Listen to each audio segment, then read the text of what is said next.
У катэгорыі тавараў вытворча-тэхнічнага прызначэння лаўрэатам стаў збожжаўборачны самаходны камбайн мадэлі GS12A1 вытворчасці прадпрыемства «Гомсельмаш».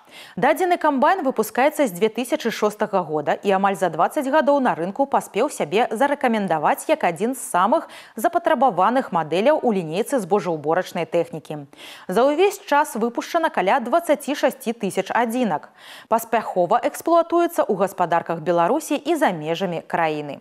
Основным отличием от основного конкурента нашей машины является то, что в этом комбайне применена схема обмолотой сепарации двухбарабанная. Во многих машинах применяется однобарабанная схема обмолота. Это обеспечивает возможность работы на сложных культурах, засоленных, повышенной влажности и повышение производительности данной машины.